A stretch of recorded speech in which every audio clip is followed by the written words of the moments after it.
Stokes Outdoor. Today we are going to be putting up a black chain link fencing gate. We're going to be closing off this yard here in beautiful Warren, Michigan, and let's take a look at what we got. So what our solution was for this particular client was to put in a gate that can essentially open up all the way wide, 60 inches, 61 inches, and go from there.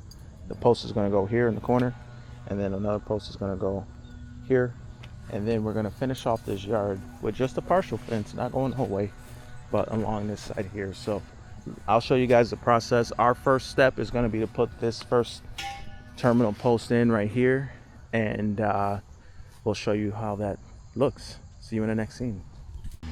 Okay, so we've got a post in already here. We have to pull the rocks back, dig down so that we can get away from the house, and then we pounded it in, and it's pretty nice and level.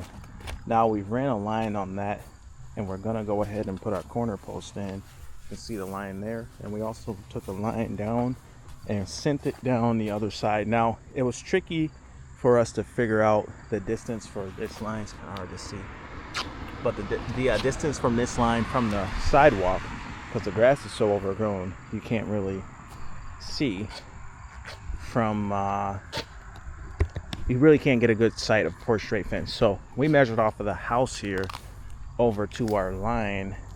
We put these marks here off of the house. These all represent 20 feet from the house. So we took that measurement and translated it over to our line so that it is on the mark. So these marks essentially measure from the house. But anyway, let's get the next round of posting and see you there.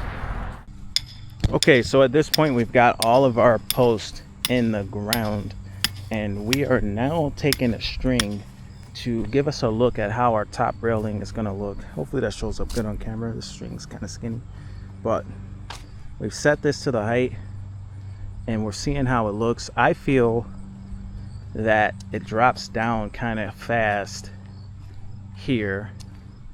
So what I can do is I can check my clearances with the ground, and I can kind of play with it a little bit to try to make it look, yeah, it's a good measurement.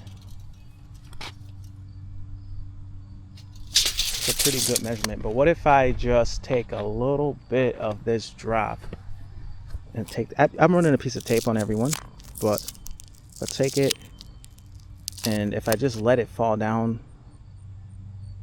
there, that's where it would land. Let's see how that looks. Obviously that looks, oh yeah, that looks way better. So that spot where it just dropped fast, I just took that off and stretched it. Instead of it being compensated over a 10-foot distance, it's going to span a 20-foot distance in order to transition nicer. So let's just take it down a hair. That means that our cut is going to be there, and our rail is going to look like this. I don't know if that shows on camera, but to my eye, being in real life, that looks sweet. I can dig that. I can deal with that. It's not dramatically changing in any way, and I can go ahead and cut these now to the string height and be good to go. So that's what we'll do. Once that's done, we can go ahead and put our bands and straps and everything on the fence and move on to the next step. Stokes Outdoor. This is the final product of the fence. Looking pretty good.